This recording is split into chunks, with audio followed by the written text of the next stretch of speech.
Howdy, this is Mackenzie Franklin from SideGame LLC here in Colorado Springs, Colorado, and today we're coming at you with episode 4 of our What We've Been Playing series. Now, these are a list of 20 games, 20 mini reviews, where we're going to be talking about each of them for 1 minute and giving the thoughts, just kind of what we thought about that play experience. Now, that being said, we've played over 45 unique titles in these last 2 weeks, and these are going to be a lot of repeat plays as well, especially with all these new things coming in. So we've got some really interesting games coming up. Let's go ahead and get started. Now, the first game I want to talk about is High Society, a Reiner Knizia design of auctioning, where you're going to be bidding for these value cards. But the twist here is, at the end of the game, whoever has spent the most money is going to automatically lose. Now, I really like the way the auction system works here. If you're bidding for a point card, then you're going to be putting out this money, and whoever bids the highest spends all the cash that they spent, gets the card, and then everyone else keeps their money. So it's very straightforward how it works, except that the denominations of the cards are all funky. There's a 1, a 2, and a 3, and it goes like 10, 15, 12. There's weird values here, so you have to pair them up. And once a card is placed, you cannot pick it up unless you pass. So you have to be very careful on the denominations you're putting. My favorite thing about this, though, has to be these different value cards. There are positives and negatives, and unlike the positives, when a negative comes out, you have to figure out, okay, I don't want this, so you're bidding to not take it. And I think that's a great twist on the mechanism. And if you're the one who takes it, everyone else that put money out loses their money. It's a great design, great idea, a game that I really, really enjoy. Highly recommend this one. That's High Society. The next game here is for Glenmore 2 Chronicles. We played another expansion here, one of the new Chronicles. This was number 6, I believe, and this is going to be what's called the Dubious Tome of Scottish History. It's a great name for an amazing expansion. One of my favorites, actually. What it does is it adds new landmark cards to the game. Now, if you haven't played this game, it's all about taking tiles, putting them into your area, and these tiles are generally going to come with bonuses associated. When you put something down, it triggers its bonus as well as everything around it. These new tiles come with new landmarks, which are these special ability cards tied to the tiles. However, it comes with a new action as well that lets you flip the tiles. Such a cool way to do it, and once the landmarks are flipped, they're going to generate additional points as well as do a awesome bonus effect. So you have really interesting new tiles that are going to be coming out, and I think this works seamlessly into that base game. It just makes so much sense, and it adds a lot of flair and flavor to the game. I also love how they're tied to specific characters in the game. It just works extremely, extremely well. One of my favorite modules for the expansion so far. This game I rate very, very high. I love this one. That is the Dubious Tome of Scottish History for Glenmore 2 Chronicles. Our next game here is Boonlake. I got some more plays of this in. Tried out a new strategy this time. This had to do with one of the levers. There's one lever in this game where you push it down and you are going to be getting points every time you activate a specific action. One of that specific action says that you're going to pick a location, you are going to get the bonus of the location, and then everybody gets money for their buildings outside of that location. Now, what does that mean? Well, as you can see, these areas are segmented by these colors. They're those little banners on the back. You can't really see them very well, but they're going to give some form of bonus, whether it be money or cards, and that's pretty dang important at the start of the game because you're going to get this big boost. And generally, when you take this action, you're going to pick the spot that benefits you the most and hinders the rest of the players, and that's going to bring you a lot of yield. This bonus action space allows you to get points in addition to money for it, and if you get it early, this is going to be a tile that you are going to consistently go to, and others probably aren't going to try to take, so it is going to put you in a good spot on your turn to consistently take this very powerful action. And then if the tables turn, once somebody else picks up that bonus, they are going to see that they are going to be running for that tile too, but ultimately there's going to be a prime position for you to score points, and you're going to consistently hit it. It's such an interesting lever, and this one made it our highest scoring game ever. I just love the way this works. It's such a great little piece of design, a strategy on a small tile on the board. This is wonderful. Love this one. That is Boonlake. Up next, we have the game Big Cheese. This was introduced to me as a relatively interesting auction game where you have your money that you're bidding with are actually recurring. So, for example, if a card comes out, you are going to bid on it with your 10 cash, and whoever gets the highest bid puts all their cash on the card. Every turn, you're going to take a coin off of there. So when all the coins are off, you can roll a die, and then you'll score points based on that die roll times whatever the number is. And the numbers go from 2 to 20. So if you get a 20 and you roll a 6, oh my gosh, it's insane. That point differentiation from a 1 to a 6 is ridiculous. And actually, I hate this game because of that. It is, oh man, I'd never want to play this game if we're being real, because those are like the highest cards, and if you roll well on them, it's just over. There are also some big cheese cards that you can bid on, and those will allow you to do re-rolls, but those are going to come up pretty infrequently. There are about, I think there are 3 of each card or something like that. But oh man, this game is the swingiest, let me tell you. It has such a cool mechanism. I love that recurring worker system. I love the idea of putting workers out and trying to get all of your money out onto different smaller cards so you eventually get them all back and you're getting these incremental points. But rolling well on a 20 is just game breaking. Like, there's no way that you can come back from it. And inversely, rolling poorly on a 20 is going to cause you to lose the game most likely, because one person is going to score highly on those, and it's going to feel really bad that you roll low on a 20 and somebody rolls high. And even if you have the re-rolls, it's just sometimes it just doesn't work, and it's not one that I find myself excited to go back to, particularly in the end game, because you have to have all the money come off before you can actually resolve the cards. So it gets to a certain point where the cap of the amount of money spent is hit, and just nobody's able to buy anything. So not one that I recommend at all. I think it's a really cool idea, but a game that I'm not interested in playing ever again. So that's big cheese. Up next, we have Marvel Champions, the card game. One of my favorite games, inversely. Fantastic time. I tried out one of the new expansions, the Mad Titan Shadow, but I also got to try out one of my new favorite heroes. This is going to be Rhodey, aka War Machine. Fantastic take on this kind of ammo counter system. He feels a lot like Iron Man, where you're building your cards in front of you, lots of upgrades, and that's really cool because it also has a completely different feel to it. Whereas Iron Man is assembling his suit, Rhodey comes out guns blazing. This guy is so much fun. When you flip into hero mode, you get all these ammo counters, and you're going to be using them for different things. You have all these upgrades that you can continuously use as long as you have the ammo counters for it. You've got some big hitting cards, very interesting resource generating cards that also provide ammo counters, and just a lot of ammo to do fun stuff. I love this character. He's also one of those characters that really benefits from flipping back and forth to alter ego mode, so justice on him is very, very powerful. And it's an aspect that I have a lot of fun with, particularly with the new cards. Confusion is also really strong for him, so I'm curious to see how he is going to play in with the new Standard 2 set from the Red Hood expansion. So there's a lot to love with Rhodey, though. I really like the way he works. He's got my favorite flavor text on any card. Boom, looking for this. I love it. It's so funny. It cracks me up every time. And I really like all of his different cards. His new ally team-up card is great. There's just a lot to love in this pack. And now you've got Black Panther as an ally, which means that you can play him in any deck. So cool. Love this one. That is War Machine for Marvel Champions. Up next, we have Spirit Island. I got to play a game of this, 2-player. It worked out super well. I really enjoy this game just in general, and I love it when you get to play with somebody who knows what they're doing, and that's what this game was. It was awesome. We just both went at it. This is a game where it's all about kind of trusting in the other player, because if you ask them to do something and they say yes, then generally you can just let them go with it. So I got to play as the Thunderscaller, I think is what it's called. You control the native Dahan on the island, and they played as Rampant Growth. So they got to spread lots of influence. They got to push my influence up as well. Oh my gosh, by the end of it, we were just putting out lots and lots of characters, moving the Dahan, doing big attacks. It just felt so satisfying, and we cleaned it up very quickly. I also learned one of the new rules from this game, featured recently in those 5 rules mistakes videos, that the explorers are only going to explore from the oceans and cities and towns, not other explorers. So a bit of an easier game, and I'm glad that I got to try it with those no rules, because it made for a lot less threatening points throughout the game. So I still really enjoy Spirit Island. I'm not going to pretend like I didn't want the expansions incorporated. I do think those expansions are just so incredible, and I really like the unpredictability of the event deck and the thematic nature of it. So super excited to implement those on the next play of this. But still, overall, wonderful experience. Just the base game alone is also amazing. That's Spirit Island. Up next, we have Western Legends. I got my hand at the Blood Money expansion, which is the final culmination of the whole thing. It offers a lot of new, interesting ideas, including new cards, deeds that you can go ahead and take for the different locations. You can like own the gambling area, which is really neat. But the thing that I like the most of it is the new story system. The way it works is it replaces all of the old cards, and it comes with these large tarot-sized cards, and they not only have story, but they have an effect that's going to trigger and be active while that story is happening. For example, last time we were playing, and all of a sudden the sheriff is out of town, and there was no sheriff in the game we played. And that's just amazing on its own. You have a new gameplay twist that has started, and you're going to have to adapt to it. And it was so cool because this was a time where outlaws suddenly were able to go around and be rampant, because normally marshals take over the land, and it's easy to position the sheriff and for some fights and just devastate those wanted players' hands. But this was so cool. I also love the new traveling merchants. I think the deeds are honestly the weakest part of it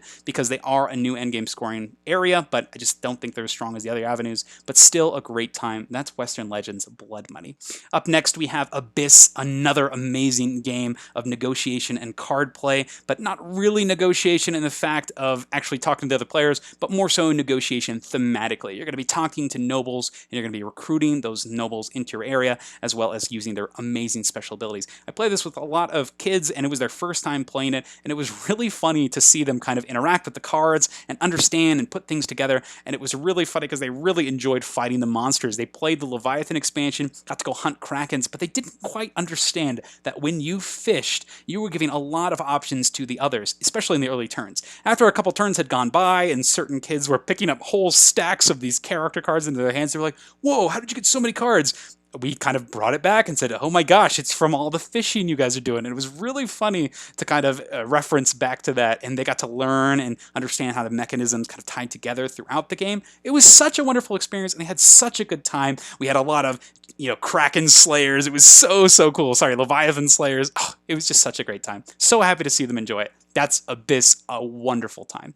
The next game is a really special one. This is my first game ever on Tabletop Simulator. So I didn't actually play it. Somebody was running it, and I was kind of telling what was happening. This is for Legacy's Allure, which is a very interesting game coming to Kickstarter soon. I had somebody reach out to me saying, hey, you want to check out this game? I know you like these two-player style skirmish games. I really like Super Fantasy Brawl, so they wanted me to check this one out. And I was pleasantly surprised with this. The biggest barrier to entry with these is actually getting them played. A lot of the times with these two-player games, it has to be something that's easy to get to the table, and this fulfills that role. This was a chess-like game where you are going to be doing some army building at the start, but the army building is a draft style. You're going to be taking piece after piece, putting them together, and then putting those characters on a board, and then moving them. The gameplay is so simple, so straightforward. You move a character, or you use that character to attack, and that's it. You're going to be doing that till one of the sides passes, and you have to be very mindful of the different characters on the board. And that is something I really enjoy about this, is everyone gets to know the information through the draft, but it's all about that tactical gameplay during the time based on what pieces are moving. This is so cool. It really is well done, and it's one that I'm excited to play again. I'm going to be looking for that Kickstarter, so one to definitely look out for. This is Legacy's Allure, one that I'm enjoying, so very, very cool. Excited to play again.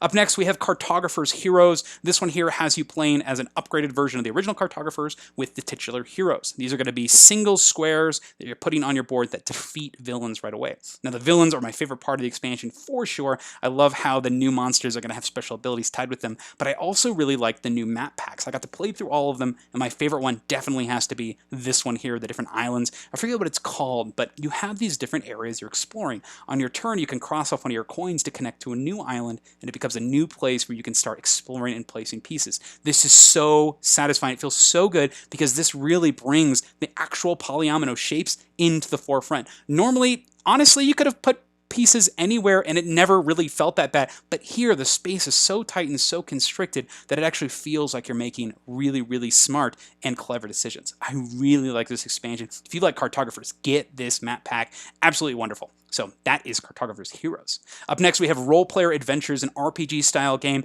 that I initially was pretty underwhelmed with because the solo mode was just so dang hard. The way it works is you have a hand of cards and you're going to be doing these skill tests, and in those skill tests, you're going to have to roll dice and get exact values. If you don't get those values, you suffer a pretty big penalty.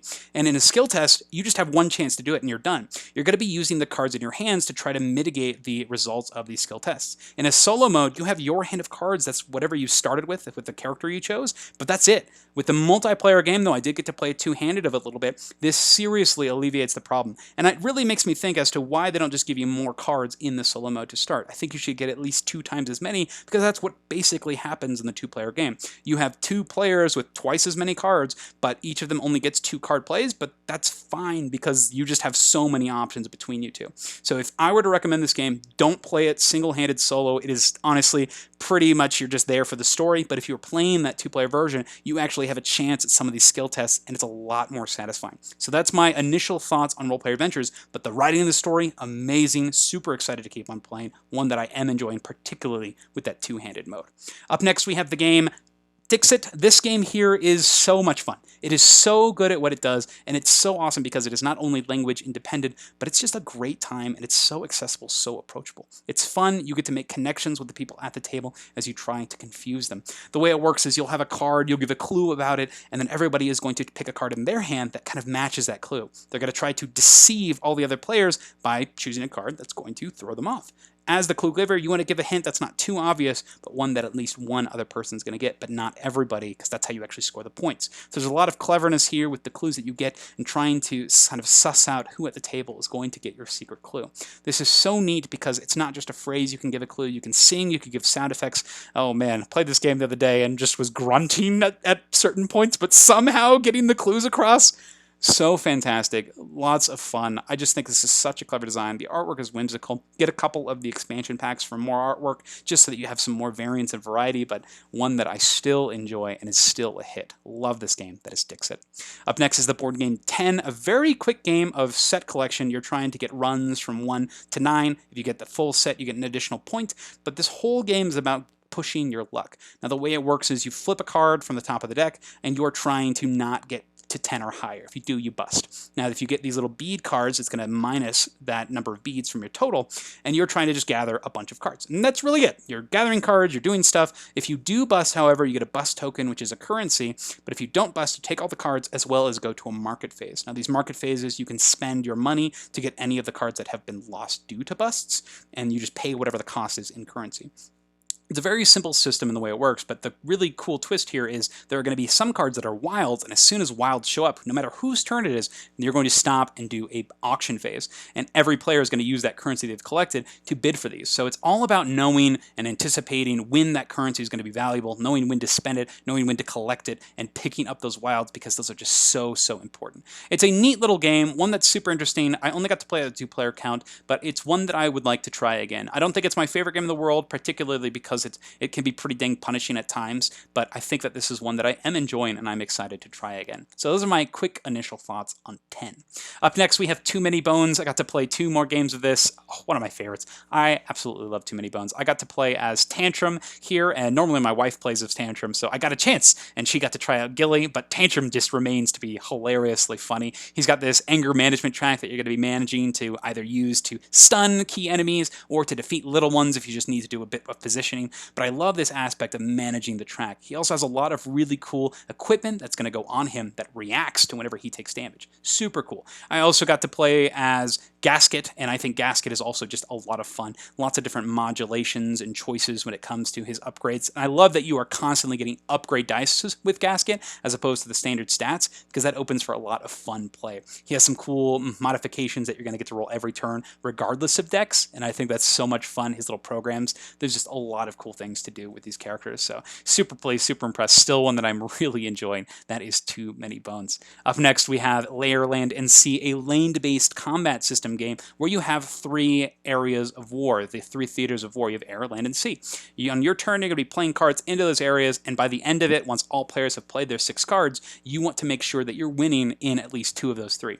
Now, the cool thing about this is normally you just, in a game like this, play all your cards, but in this one, you can strategically withdraw. As soon as you feel like you've lost it, you can dip, because if you go past a certain amount of cards, the player who wins is going to get 6 points, and it's first to 12. However, if you retreat early after seeing a couple of cards and knowing that it's probably not going to go well for you, you can withdraw, and based on how many cards you have left in your hand, the opponent only gets a certain amount of victory points. So if you withdraw really early, they might get only 2 or 1 point. It is really cool. I think this is a really good system, and I really like the simplicity of it. You get really comfortable with the 18 cards in the game. There are 6 for each of the colors, and I think it's so neat the way that the interplay works. I also like the simple system of any card can be put face face down to be served as 2 in air, land, or sea. There's a lot of flexibility, a lot of great moments in this game, and one that I really, really enjoy.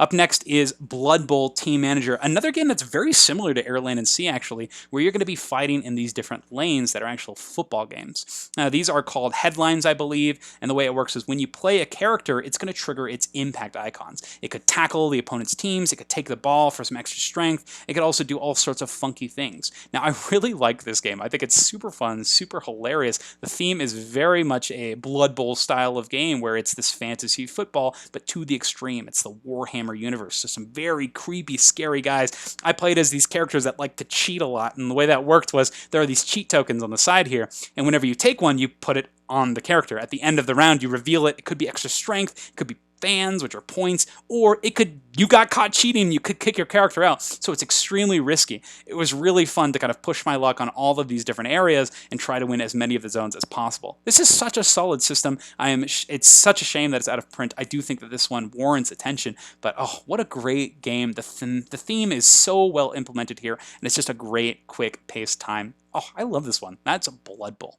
The next game here is Underwater Cities, a classic, one of my favorite games. I just love this one. The engine building is on point. Now, my favorite part about this game has to be just the cards, the copious amount of cards, and the card system. When you visit an action space, you play a matching colored card, and you get to do both of those things. And the way that the actions work is the better actions are going to have the worst cards, and I think that's such an awesome system.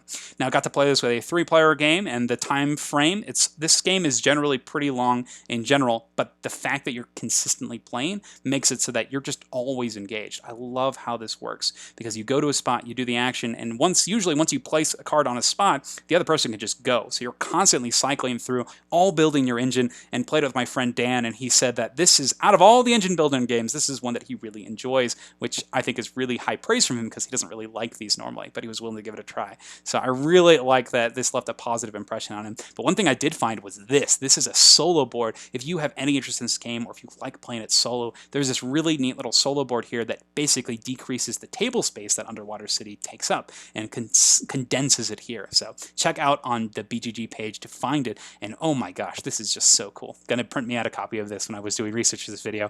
Oh, so awesome. Love this game. That is Underwater Cities. Up next is the game Fort, a game that I was pleasantly surprised with. This is one that I was teetering back and forth on for a long time because I knew that it was a re-implementation of SPQF, and that game was not super highly rated, but they took the idea of this really cool management system, this really interesting deck building style where you only play one card and any card you don't play is up for grabs for everybody else, and they've taken it and added some things that I think are perfect. The thematic nature of the game makes so much sense. You're building a fort with your friends, and if any friends you don't use, they don't want to hang out with you, so they go out and hang out in your yard, and other people can recruit them. The art is definitely super amazing in this game. I'm totally smitten with Kyle Farron's artwork here, and I just love the system. It's got a following system, so you may be picking certain cards just so you can do things on other people's turns. You may be picking suits just for their wild icons, so you can always be doing something, but it has a lot of different paths that you can go on based on the made-up rule cards that are available in the game. These are kind of secret objectives that you get